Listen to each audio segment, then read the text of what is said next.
Good morning, everyone. I'm Dr. Bharti Garg, Assistant Professor, Department of Public Administration, Punjab University, Chandigarh.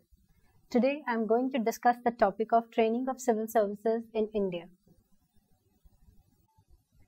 At the end of this module, you will be able to discuss the meaning, significance, and definitions of training, various methods and types of training, the training of civil servants in India, various bottlenecks in the training system in India, and what are the recommendations of various commissions and committees in India which have been set up to improve the training of civil servants in India.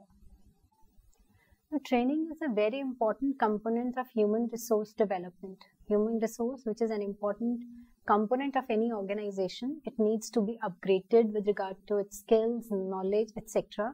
And so training plays an important role in the development of human resources of an organization. Now, training helps in complementing the education of the person by upgrading his or her knowledge, updating his skills, so that with the changing times and with the change in the position of the person, a person becomes capable to perform at that position. Now, training promotes team spirit in the organization and helps the people in the organization to work in a collaborative way. And thus, training helps in increasing the value of an individual, not just for an organization, but for the society also. Now, friends, we are going to discuss the objectives of training as given by Simon, Smithburg, and Thompson. The very first objective of training is to make the members of the organization more effective, not only for the organization, but also for the society, so that they can contribute their best to the working of the organization, and thus organization can achieve its goals in a better way. Training helps in imparting certain tools and abilities to the individual in achieving its goals. For example, training imparts physical skills, mental abilities, techniques of doing work, value system amongst the people of the organization so that they contribute their maximum to the organization, and thus organization can achieve its goals in a better way. Now we are going to discuss the meaning and definitions of training. The dictionary meaning of the word training is to impart knowledge and skill in particular art, occupation, and vocation. Now in this slide, we have taken up two major definitions of training by Gladden and William Thorpe. If we closely see these two definitions, they carry the same crux, but if we see William Thorpe's definition, which is one of the most important definitions on training, it is a very comprehensive definition. For example, training, according to William Thorpe, is imparting skills, knowledge, values, attitudes in the employees so that their efficiency in the organization increases, and thus training prepares individuals not just for the present jobs but also for the future jobs. A closer analysis of these two definitions clearly shows that training is a conscious process, it is a deliberate process, it is a planned activity. It helps in imparting skills not just for the present job but also for the future jobs, and it has to be carried out in a systematic manner so that employees can benefit the maximum out of the training imparted to them. In this slide, friends, we are going to discuss the significance of training. As you can see in this diagram, the training is associated with skill, knowledge, learning, coaching, mentoring, learning, etc. But if we understand this concept, if we understand the significance of training in a broader manner, we will realize that training goes beyond education, it goes beyond knowledge, and it is a concept which helps in overall development of the individual personality. It is not just imparting skills for the present job, it also prepares individual for the future jobs.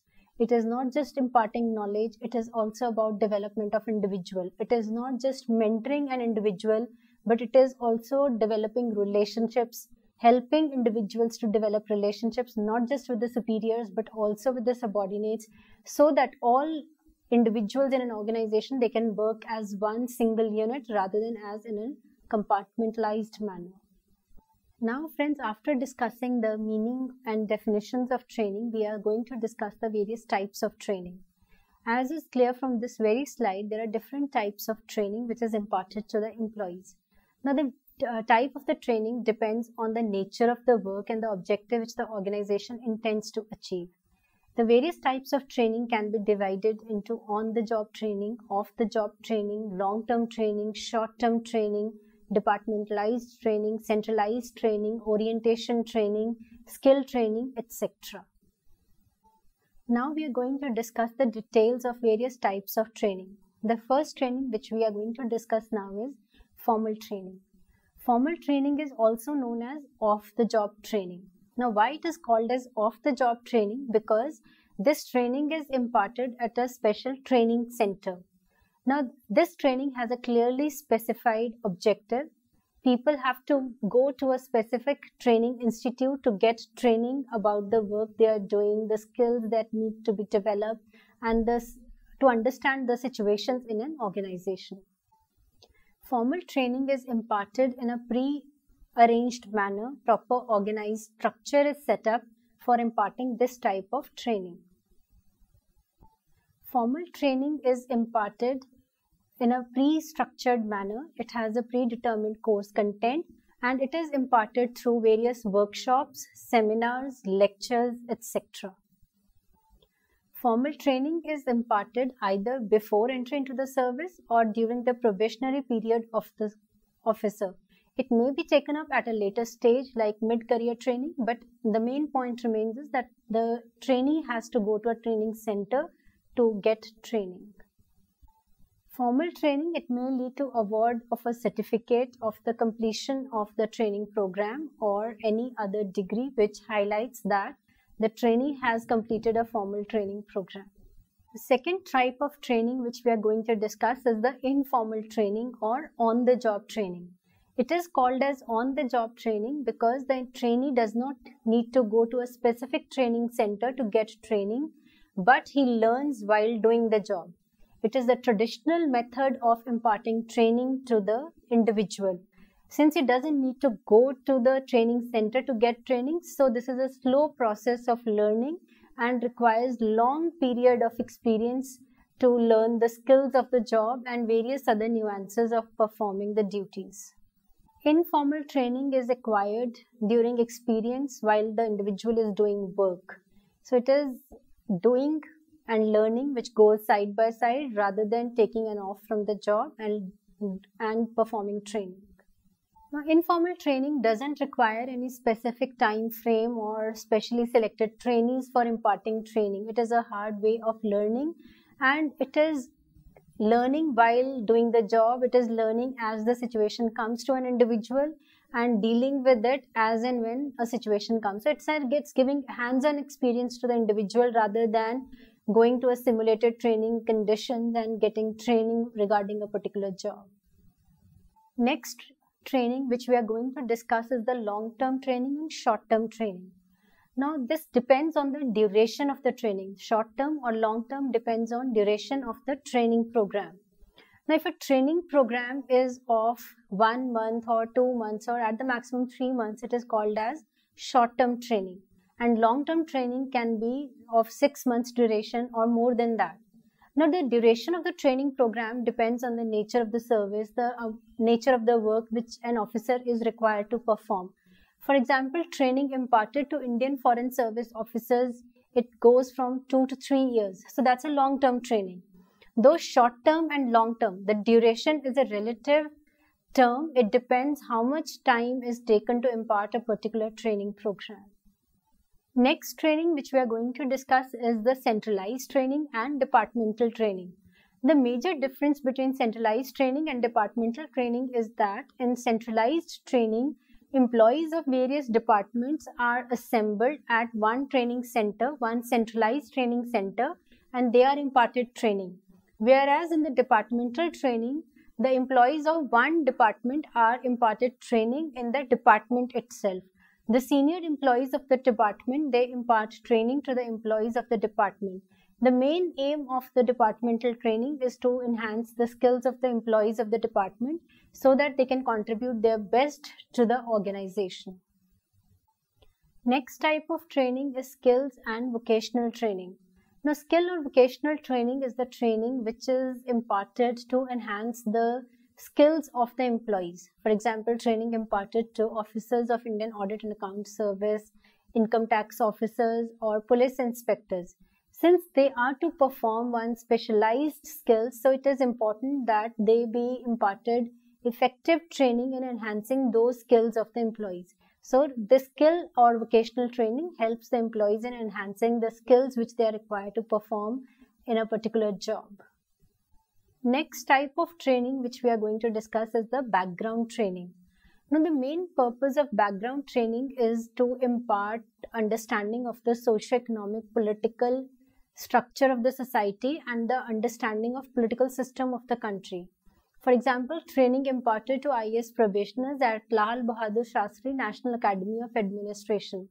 Now, the main purpose of imparting this type of training to IAS probationers is to apprise them of the socio-economic, political, cultural setup of the country, since they are to deal with all aspects of the society while performing the job.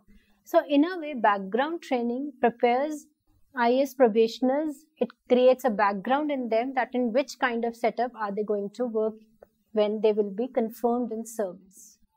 The next type of training is the orientation training. Now, the main purpose of orientation training is that the employee in an organization is adjusted to the organization. The orientation training apprises the employees about the aims and objectives of the organization, how an organization works, what kind of environment prevails in an organization, so that he can adjust well in an organization. For example, Institute of Rural Development in Hyderabad, it imparts orientation training to IAS officers about the rural development programs being run in the country. So it orients the officers towards the rural development programs which are there in the country. So orientation training helps an employee in an organization to adjust to the environment of organization. Now we are going to discuss training methods and techniques. Now these training methods and techniques can be classified into on-the-job training methods and techniques and off-the-job training methods and techniques. Firstly, we are going to discuss on-the-job training methods and techniques. As this slide shows, there are a number of techniques through which on-the-job training is imparted, like coaching, conference leadership, critical incident method, committee assignments, etc. Firstly, we'll take up coaching. Now, it is the most traditional form of imparting training to the employees, which means imparting instructions by the superior to the subordinate trainees. It is done on daily basis, and the main purpose is to coach, to guide the trainees with regard to various aspects of the job, the duties they have to perform, the rules and procedures of the job, and how they have to deal with different situations coming in front of them while performing the duties of job. Second technique is conference leadership. Now, the main purpose of conference leadership technique of training is to develop problem solving and decision making skill amongst the employees. Now, under this technique of training, all the trainees from different departments, they are assembled at one place and they are given a problem. They discuss the problem, analyze the problem in a meeting or a conference. The most important aspect of conference leadership is that the trainer does not give any inputs with regard to the problem. All the aspects of the problem, they are taken up by the trainees, discussed, and the trainer only gives the feedback with regard to what all the trainees have discussed and whatever conclusions they have reached. It is a most important and widely used method of training, especially in developed countries like United States of America. The third technique of training is career planning and guidance. The main purpose of career planning and guidance is to help individual reach the highest potential in his career. So the organization, it has already designed a career plan for the employee, and thus by imparting different types of training, it helps the employee reach highest level in his career. The next type of training is the position rotation. It is one of the most important techniques of on-the-job training. Now, it means that employees, they are rotated on different positions while they are getting training. It means that, for example, a lower level employee, he may be asked to perform the duties of a higher level employee, or a higher level employee may be asked to perform the duties of a lower level employee. So this position rotation, that is rotating from one position to another position and in a way performing the duties of those positions, it helps in better understanding the situation of other employees and dealing with the problems and situations of that position in a better way. So position rotation helps in better understanding between various levels of the employees in an organization. The next technique of on-the-job training is committee assignments. Now the trainees are divided into various committees which may be ad hoc or which may be regular. Problems are given to the committees and then they discuss those problems while having face-to-face interaction with each other.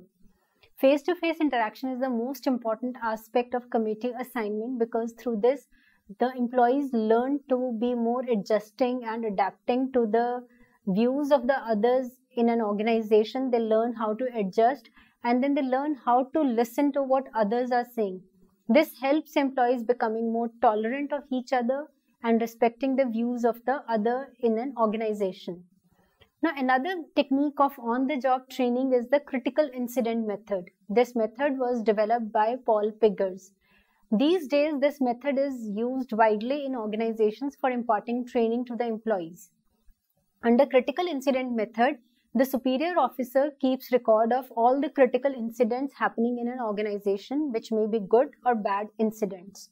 Now, when the training is imparted to the trainees, those incidents are given to the trainees. Once those incidents are given to the trainees, the role of the superior officer ends and the trainees are asked to study the problem closely, to analyze the problem closely, how they view the problem, and then jot down the points and come to a conclusion how they would have solved that problem. After doing this, the employees, they assemble together and jot down the points regarding that incident that has happened in the past. The employees are not told about how decisions were reached in the past or what decisions were reached. They are just given a problem and they have to apply their mind to discuss that problem. Now friends, we have till this point discussed the meaning, significance of training, definitions of training, types of training, and we have now discussed various techniques of on-the-job training. Now the next aspect of the presentation is about techniques of off-the-job training. As this slide shows, there are different methods through which off-the-job training is imparted to employees, like conferences, simulation, role-playing, lecture method, sensitivity method, and group discussion methods. Now we are going to discuss the details of off-the-job training method. The first training technique is the lecture method. Now friends, this is the oldest and the simplest way of imparting training. Under this training method, the trainees are assembled in a classroom. The resource person comes and delivers a lecture on a particular topic. Now, it is a traditional way of imparting training and apprising the trainees about various aspects of the job, various skills required to perform the job. Now, under this method, it can be one-way method of communication where the resource person is delivering a lecture. He may or may not invite questions from the trainees. The second technique of off-the-job training is group discussions. It is these days very popular method of imparting training to the employees. Now, under group discussion method, the group of trainees, they are given a topic and then they discuss that topic in a group. The trainees, they may speak for or against the group, but every participant of the group has to participate in the discussions. It is a very important method of imparting training because it helps in developing the communication skills of the employees, it helps in judging the confidence level of the employees, and it also helps in enhancing the knowledge of the employees with regard to a particular topic. The next method of training is the syndicate training method. Now, syndicate is a group of 3 to 5 trainees. Now, under the syndicate method, the syndicate, that is the group of 3 to 5 trainees, they are given a topic. And under the instructions of their supervisor, the group of trainees, they carry out research on that topic. Research is about collecting data about the problem, studying the problem, and trying to find out solutions with regard to the problem. So this helps the trainees in having a wider perspective with regard to a problem and to be in touch with their supervisor. Under the guidance of the supervisor, they carry out this kind of research, they carry out study of that research problem. The next training technique is the case study method. Under this, the trainees are given a case. Case is any situation or problem which has already happened in an organization. The trainees, after carrying out the in-depth study of the case file, discusses the problem with their supervisor or with the trainer and tries to understand how a particular problem makes an impact, what is that problem, how that was solved, and what is their take on that problem. So it helps in widen the perspective of the employees while being on the jobs. Next training technique is the conference leadership method. Now, conference leadership method is used for the training of supervisory and managerial staff, which is undertaken under the guidance of the trainer. The group of trainees, they are given a problem or any area of discussion and they confer, that is, they discuss that topic under the guidance of the trainer. The trainer actively participates in the discussions, it guides the discussions and carries forward various viewpoints with regard to that discussion. So in this way, with the collective approach, with the group-centered approach, with the participation of the trainer and the trainees, the topic is being discussed upon and various views on that topics, they are taken up and the problem is being understood. So this helps in understanding of the employees, they understand the various situations of the organization, what others think about a particular problem, and they try to come to a solution of that problem. The next method of training is role-playing and simulation, given by Moreno. Under this method, simulated conditions are created at the training institution and employees are asked to play the role of others.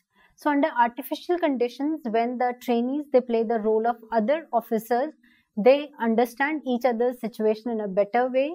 They tend to understand the responsibilities and hurdles which others face while performing their duties. So this training technique helps employees in better understanding each other and having cordial relations in an organization. The last technique of imparting training is the sensitivity method, which was given by Chris Argyris.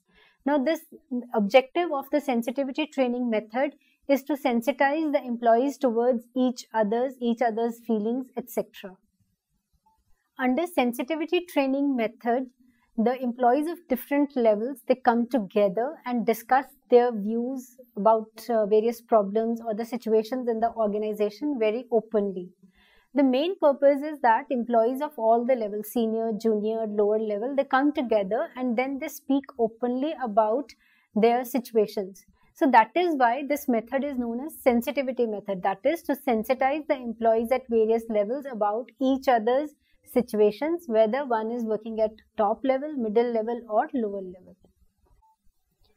Now, we all know training is very important for an organization. Government of India has also recognized the importance of training the employees in an organization, and in line with that understanding, Government of India has given a national training policy in the year 1996. If we see the National Training Policy 1996, then it clearly recognizes the importance of training the employees in an organization, and it recognizes that the main objective of training is to develop the skills of the employees, enhancing the knowledge of the employees and keeping them up to date with regard to their professional skills and knowledge and orienting them towards the work culture of an organization. So, recognizing the importance of training, the government recognizes that the training programs should focus on accountability, commitment, awareness and responsiveness. Friends, now we are going to discuss the current system of training of the civil servants in India with special reference to IAS officers. Now, the training of the civil servants in India goes back to colonial days. The Britishers in India had started the system of training the civil servants. In line with that, various national and state level training institutions were set up. Though training was imparted previously in England and later on it started to be given in India also. After independence, the training was imparted to the civil servants, but it was not in line with the new democratic values of the society and catering to the objective of the state as a welfare state. The training programs were considered more like vocations rather than taken in a serious manner. Prime Minister Rajiv Gandhi had given a new orientation to the training programs when he emphasized on 1 week refresher courses for civil servants. All the civil servants were to compulsorily attend these 1 week refresher courses. But the attendance in these training programs was not much, especially after Prime Minister Rajiv Gandhi was out of seat and he passed away. The training programs lacked any teeth and they were again treated as vacations rather than taken in a serious manner. Now, there was a dire need to reorient these training programs, and more specifically, the need became all the more important after 1991 when we adopted the policy of liberalization, privatization, and globalization. Though the training programs in India, in theory at least, they focus on reorienting the training programs and focusing on citizen-centric approach, good governance, ensuring transparency in services, etc. But still much more needs to be done. So now we are going to discuss how civil servants are imparted training in India. All the services, they have set up their own special training institutions. For example, All India Services, there are 3 in number, IAS, IPS and Indian Forest Service. They have their own special training institutes at the national level. State services have their own specific state training institutions in the states and districts also. Central civil services have their own specific training institutes. For example, Lal Bahadur Shastri National Academy of Administrators gives training to IAS officers. In the same way, every state has its own training institutions. The training wing of the Department of Personnel and Training helps in coordinating the national level training institutes and in the implementation of the national training policy in the country.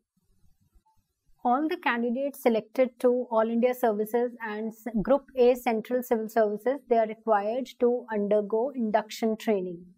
Induction training comprises of foundation course and professional course. Foundation training is compulsory for all the probationers, but the content of the professional training, it varies from service to service depending on the nature and objectives of the job to be performed. Friends, we are going to discuss the foundation training for the civil servants. As the name says, foundation training, it lays the foundation of work for the civil servants. It helps the civil servants in having a basic understanding of the functioning of the government. Foundation training is a bridge between the world of education, which the employee has left behind, and to the chaos of the government, in which the civil servant is going to enter. Now, the foundation training course is necessary for all the probationers entering either into All India Services or into Central Services. The basic purpose of the foundation training course is to develop the feeling of esprit de corps amongst the civil servants, to develop basic attitudes which are required to perform the government job, and to have basic understanding of the socio-economic and political environment of the country in which the civil servant is going to step in after the training course. Foundation training course for all the probationers is conducted at Lal Bahadur Shastri National Academy of Administration, Mussoorie. Now, this foundation training course is of 15 weeks duration. These 15 weeks duration is divided into 12 weeks duration, which is devoted to the coursework, which means the study of the subjects like law, history, political science, culture of India, etc. And 3 weeks is devoted to extracurricular activities like village tour, trekking, river rafting, etc. So on the whole, foundation training, it prepares the civil servant to have a basic idea of the nature of the work which he is going to perform after the completion of the entire training program. The remaining part of the 2-year training program is devoted to the professional training. After the completion of the foundation training, the probationers, they leave for their professional institutes. For example, IAS officers, they remain in Lal Bahadur Shastri National Academy of Administration for their professional training.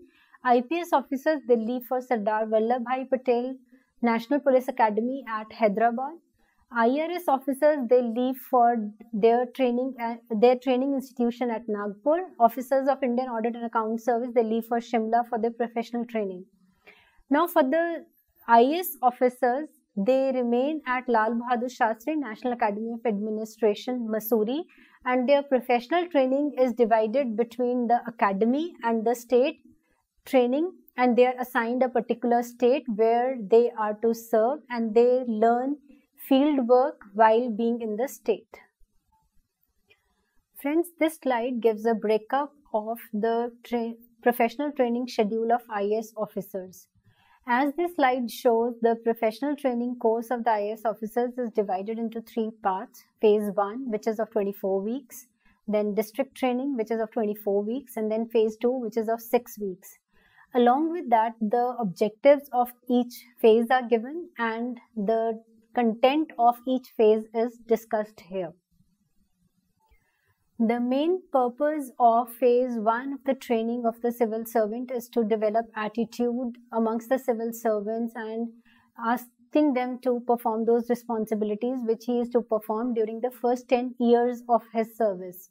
So, for this purpose, the civil servant is imparted knowledge and education of the subjects like law, public administration, political science, etc.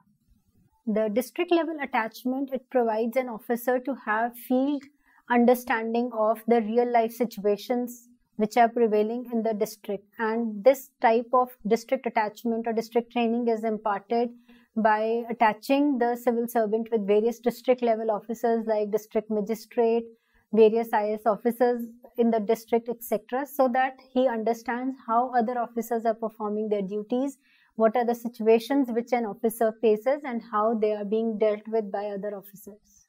Phase 2, which is of 6 weeks duration, it helps the IAS probationer to reflect on what all he has learned during phase 1 and in district attachments, and this is carried out by undertaking seminars and group discussions.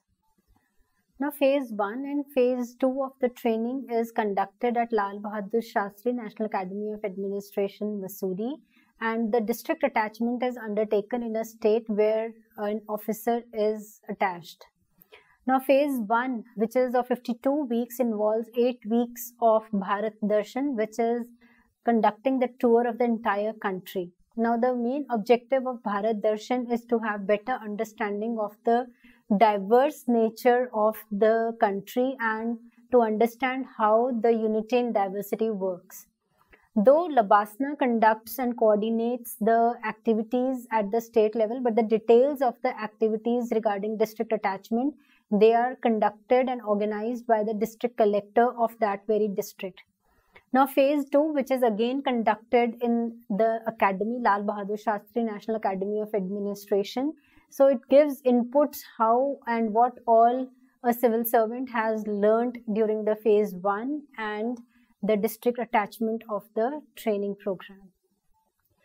The pattern of district training varies from state to state. Some states have devised a structured pattern of district attachment of the civil servant, whereas some states they follow a loosely determined structure of training for the civil servants.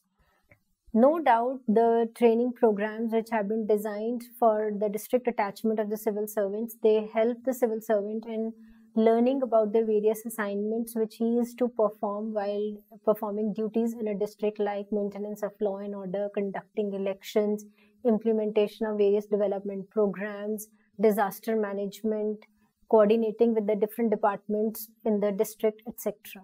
Now, induction training is a compulsory training which every officer is required to undergo as a probationer.